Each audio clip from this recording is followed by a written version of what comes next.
Oi, gente, tudo bem? Vamos começando agora a nossa primeira aula de Geografia do cursinho Antonieta de Barros.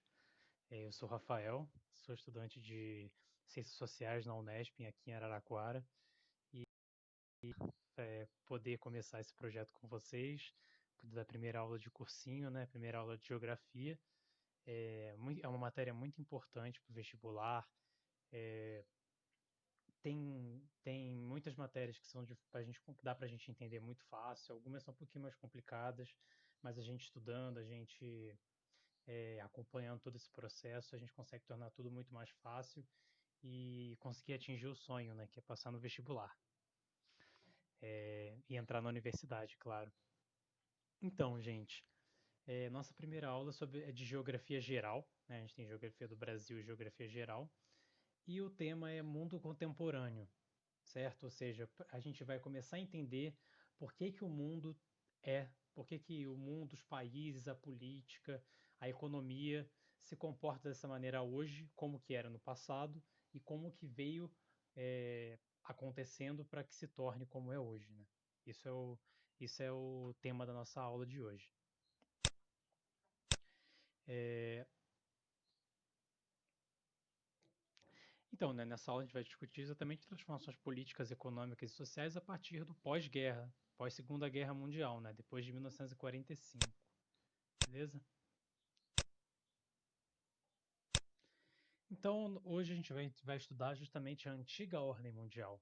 Né? A antiga ordem mundial é como o mundo estava se comportando econômico, politicamente, depois da Segunda Guerra Mundial, que ela acontece de 1939 até 1945, beleza? É, então, em 1945 e vai até 1991, a gente vai entender daqui a pouco por que 1991, nós vamos ter a antiga ordem mundial, certo? Então, gente, na antiga ordem mundial, a gente vai ver muitas transformações políticas e econômicas depois da Segunda Guerra Mundial que vão dar origem a essa antiga ordem, certo? É, a gente tem alguns marcos importantes, que são, por exemplo, a Conferência de Bretton Woods e a Conferência de São Francisco, que vão marcar essa antiga ordem, né? E que dar, vão dar elementos para a gente entender o que, quais são as características, os fenômenos dessa ordem, certo? É, a conferência de Bretton Woods foi uma conferência econômica, monetária e financeira das Nações Unidas, né? Que da ONU, ou seja, a atual ONU, que aconteceu em 1944 nos Estados Unidos, com a participação de 44 países. Né? Vocês podem ver, em 1944 significa que a gente ainda estava no finalzinho da Segunda Guerra Mundial, certo? E o plano era justamente que, como a gente estava num cenário de guerra mundial ainda por cima, as economias elas estavam indo muito mal. De praticamente todos os países estavam indo muito mal a economia, certo? Então, e consequentemente as moedas, né? Estavam muito pouco valorizadas, os produtos estavam ficando muito caros para as populações, e a economia, tanto interna quanto externa, né, do mundo. Então, a de Bretton Woods era de estabilizar, ou seja, tentar manter mais estável, manter mais controlada a economia internacional e as moedas de cada país. Aí nós temos aqui uma foto da, da conferência de Bretton Woods.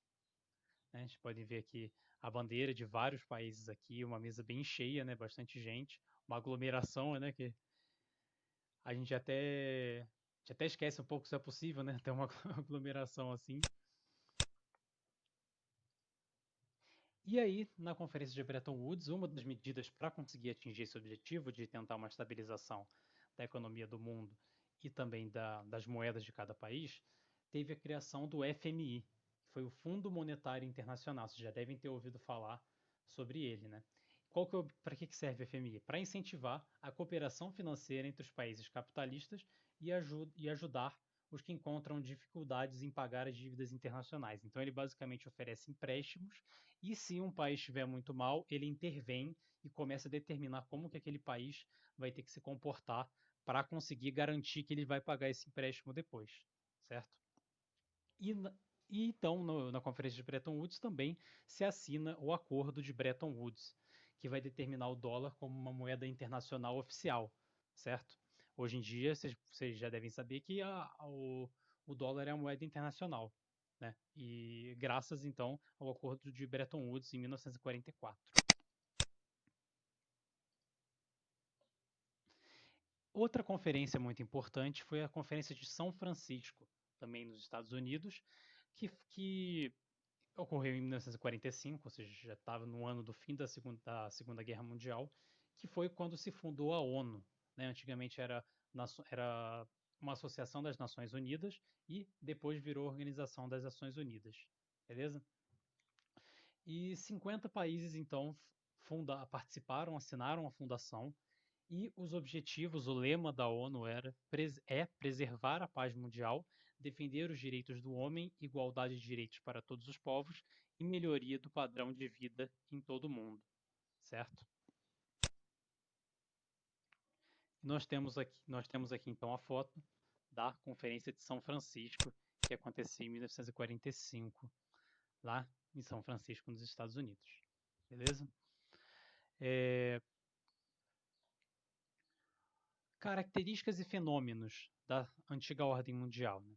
É justamente a construção de uma economia global, uma economia mundial. As economias deixam de ficar sendo tão regionalizadas, né? Ficar tão restritas a um país só, certo? Isso se dá também muito em decorrência de uma estabilização da economia que aconteceu depois da Segunda Guerra Mundial, políticas que a gente viu, por exemplo, em Bretton Woods, que facilitaram isso. E uma grande expansão da economia do mundial, a relação entre os países econômica aumentou muito, a exportação, a importação, facilitação de meios de transporte, ter uma moeda mundial, como o caso do dólar, esse tipo de coisa facilitou bastante a instauração de uma economia mundial e dando origem, então, a uma nova economia mundial, certo? E essa economia, todavia, né, contudo, ela vai ser marcada por uma dependência muito forte entre os países. Assim como aumentou a relação entre eles, também aumentou a dependência, certo? Alguns países ficaram dependentes de outros e eles ficaram dependentes entre si, né? O país já vai estar contando que, ó, mês que vem, mês que vem, esse país vai comprar tal coisa de mim e eu vou vender tal coisa para ele, e vice-versa.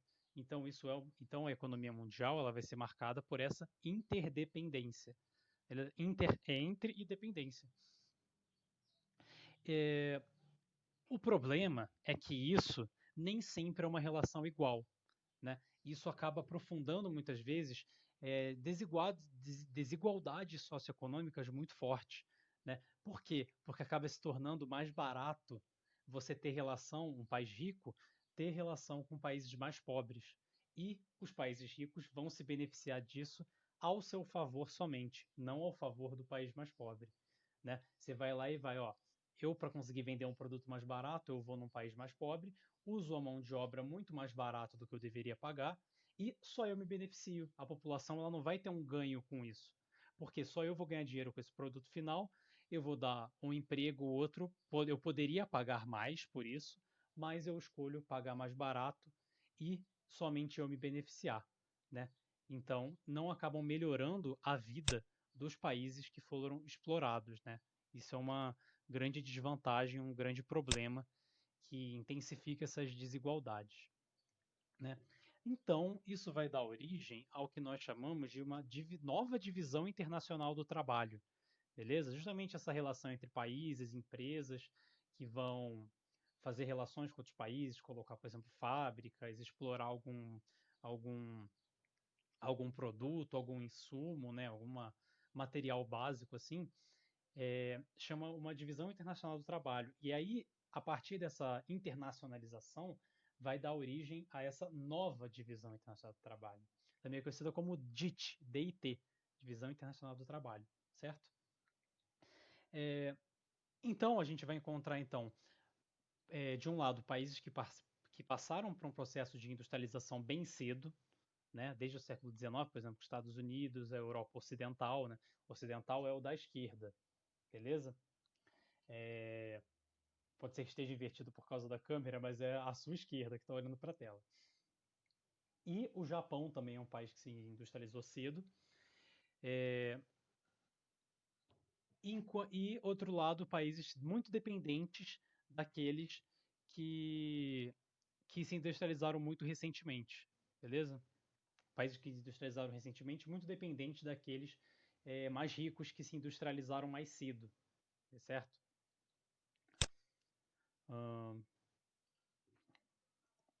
Então, na década de 1950, a gente vai ver uma ampliação da industrialização, como eu já falei, pelo mundo, e então, principalmente os países mais pobres que vão se industrializar, porque os mais ricos já tinham se industrializado antes, certo? Antes mesmo do século XX, 1900, né? Foi lá em 1800 e pouco, no século XIX, ou até antes disso, como é o caso da Inglaterra.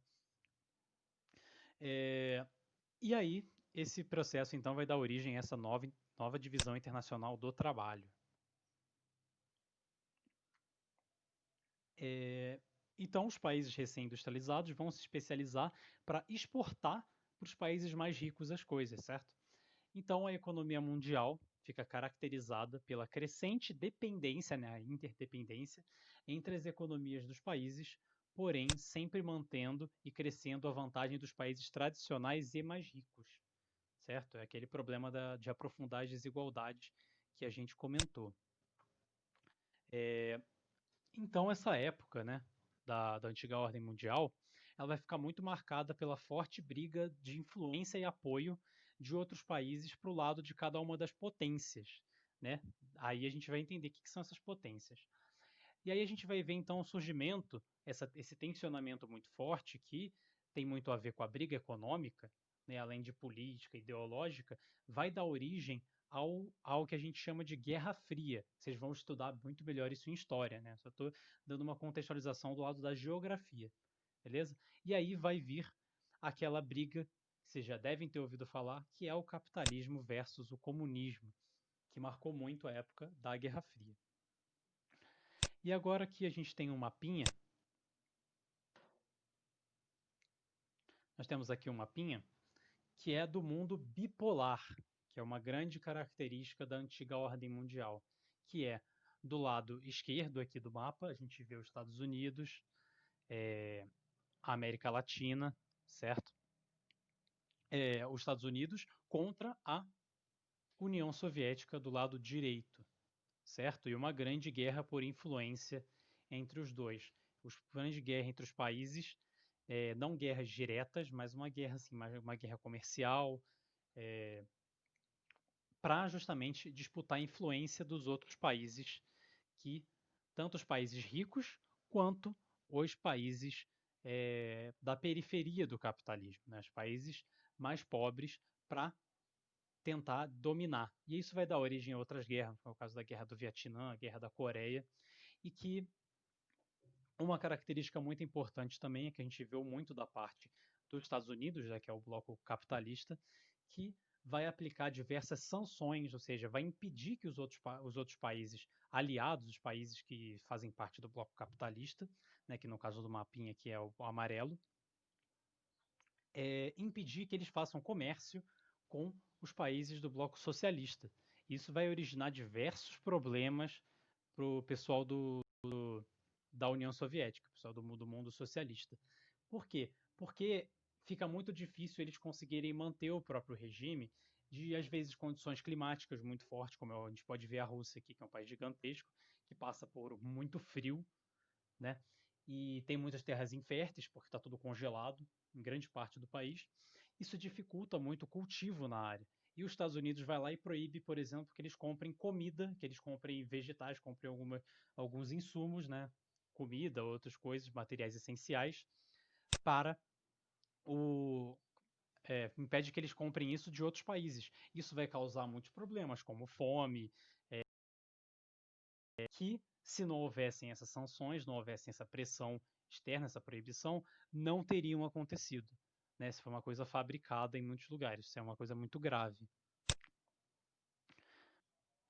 Continuando então as características dos fenômenos, né, a gente vai ver o conflito, além do conflito do leste com o oeste, né, com a direita com a esquerda, a gente também vai ver direita com a esquerda em relação à direção do mapa. Né? A gente vai ver também um conflito entre o norte e o sul, que é justamente aquele conflito, aquela desigualdade que a gente comentou sobre a, os países recentes, industrialização recente, países mais pobres, e países mais ricos, que seriam os do norte. Né? Então, além dessa divisão bipolar, que é do mundo capitalista com o mundo socialista, a esquerda com a direita em relação ao mapa, né? Em relação à posição, a gente vai ver também uma divisão muito clara, né, que é a desigualdade econômica, social também e econômica, entre o norte e o sul do mundo. Né? No norte vão estar os países mais ricos e no sul os países mais pobres, que se industrializaram mais cedo. Beleza?